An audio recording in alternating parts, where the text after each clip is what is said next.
Good afternoon, class 12 students. We are starting new topic, integration today. So first, what is the definition of integration? Integration of any function is that function which you get upon. Uh, Suppose we want to find the integration of fx. Now, what is that function whose derivative is fx? So that is why integration is called anti-derivative. Okay. Whose derivative is fx, that function is dx. So this is the symbol of integration, right? And this is the variable. Dx means we are integrating this, and the variable of integration is x. That is why you have to write dx. If it is dy, the variable of integration. So this dx dy represents what is the variable of integration. Okay, this function fx is called integrand. Okay, this is variable of integration, this is symbol of integration.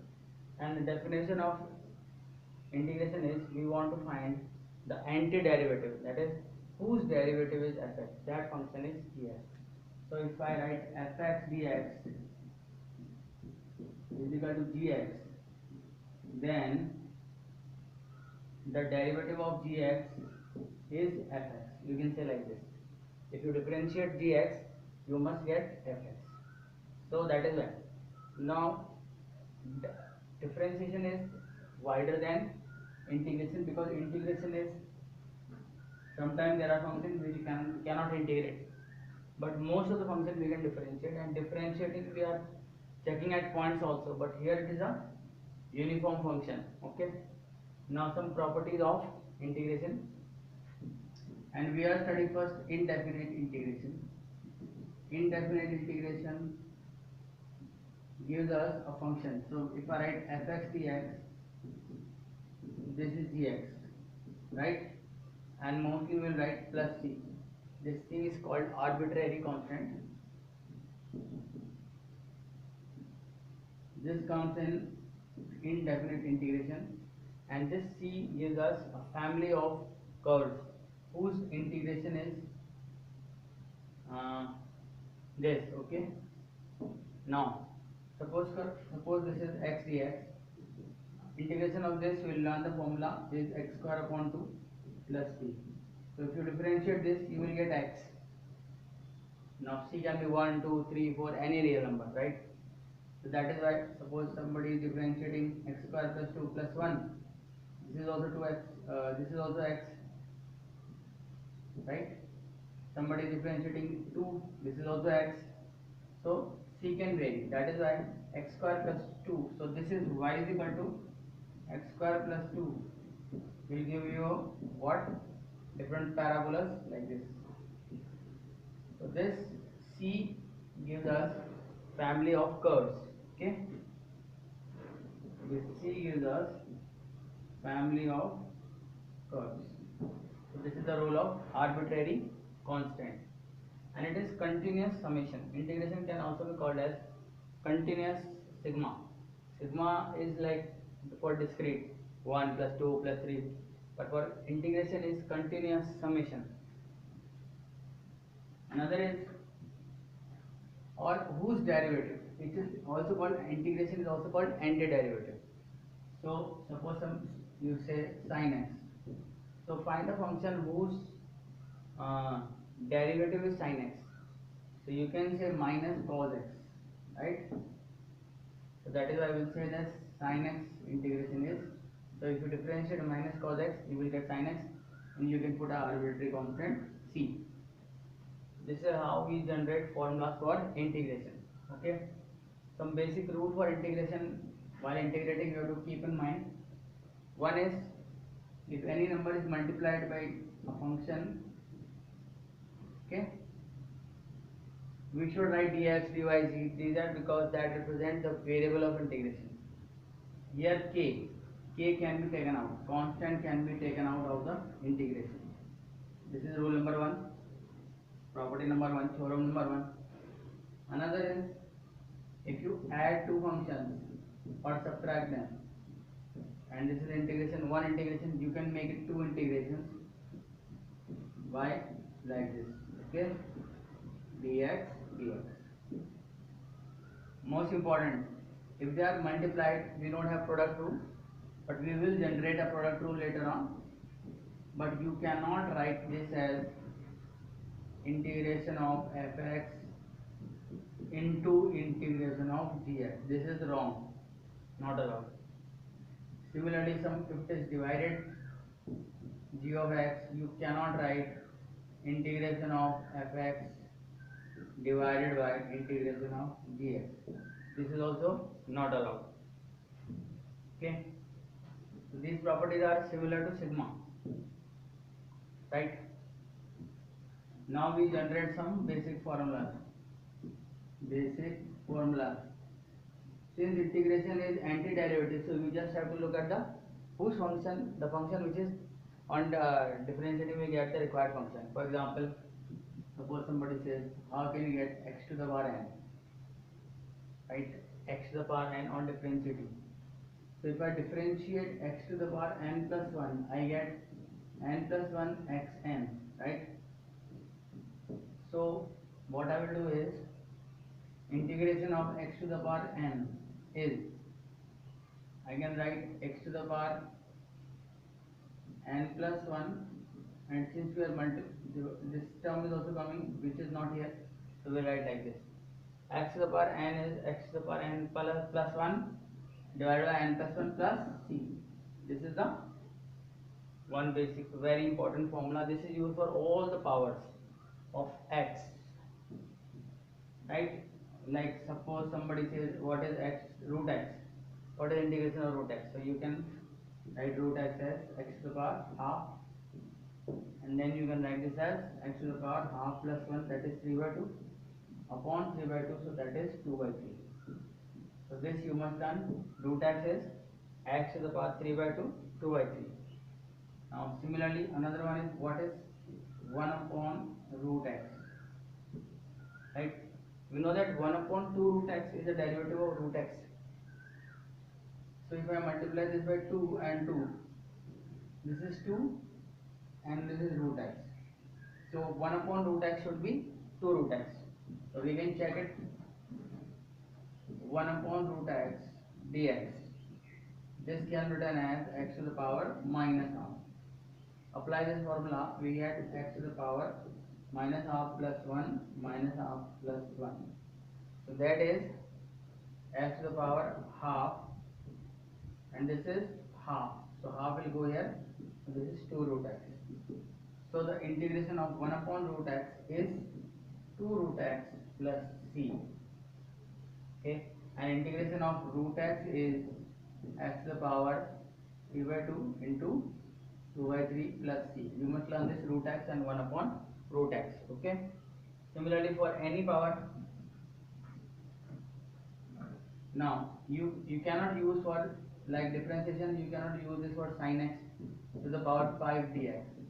You cannot use this formula. You cannot write 6 upon 6 plus c. This is wrong. Why it is wrong? Because this should be the same as the term here, integrand and the variable of integrand. Note is x, but this function is not x, this is sin x. So this should be d of sin x, but this is dx. So we need to convert, we need to bring here some function, and that is called substitution. So we will write later on t is equal to sin x and dt is equal to cos x dx. So if we have a cos x here, suppose we have a cos x dx, then we can use this formula and we can write t to the power 5 cos x dx dt. And now we can use that formula, t to the power 6 is equal to plus 6 plus c. Then we can write sin 6x upon 6 plus c. Now it is allowed. So this cos x is giving us, because this cos x is d of sin x, right? Now we can use that formula d of sin x.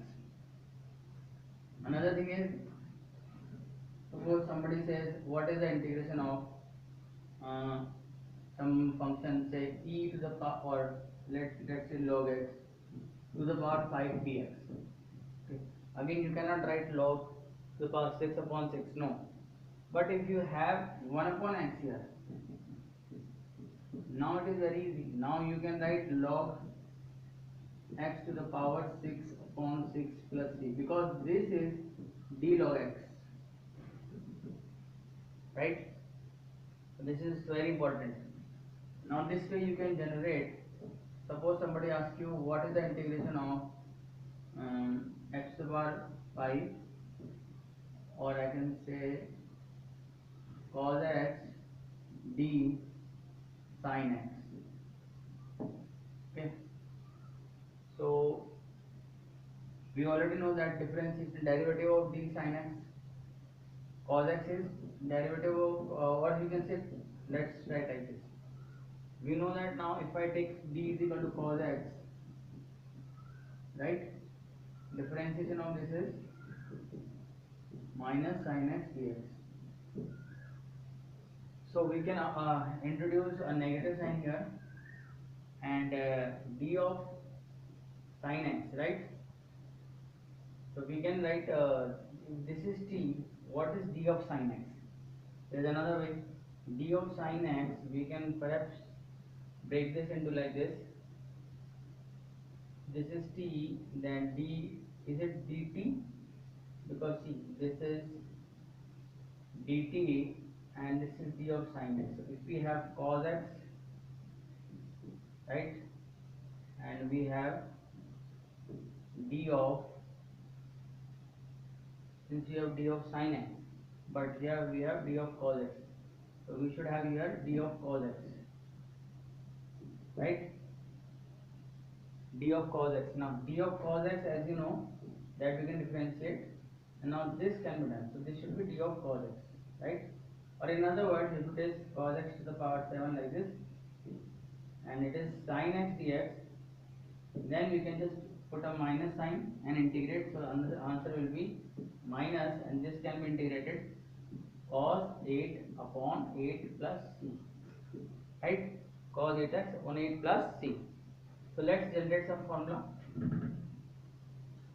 Suppose we have now x to the power n is, okay.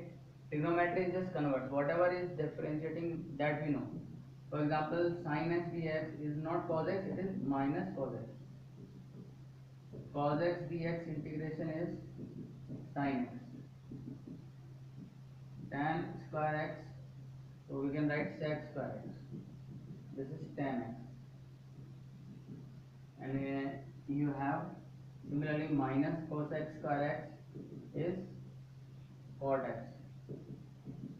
Similarly, sec x tan x dx is sec x plus c.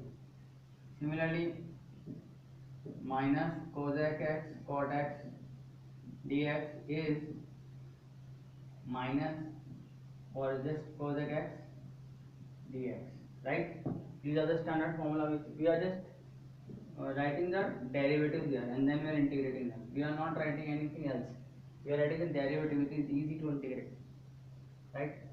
So in terms of simple inverse one also, suppose somebody says what is the integration of 1 upon 1 plus x square dx? This is derivative of tan inverse x. What is integration of 1 upon root 1 minus x? This is sin inverse x. What is derivative of minus? It is then cos inverse x. What is integration of x? The mod x. Okay, we can write mod x here, or we can remove mod x if you want. 1 minus x square dx is equal to sec inverse x plus minus it is cosec inverse, right? So these are the some standard formula for inverse trigonometric functions. Now integration of mod x can also be done. If you know that what is the derivative of mod x, if you know mod x, the derivative is not defined for x is equal to 0, but when x is not equal to 0, this is mod x upon x. Okay, the derivative of this when x is not equal to 0. So somebody says what is the integration of this, you can write mod x, right? Mod x upon x, you can write mod x plus c. This is again a very important one. Okay, so we have done trigonometric, inverse trigonometric, some standard form known formulas we can use right now. Okay, and then we will use the their substitution also. So we will do that in the next class. You can try all this and learn the basic formulas in this one, right? So see you in the next class.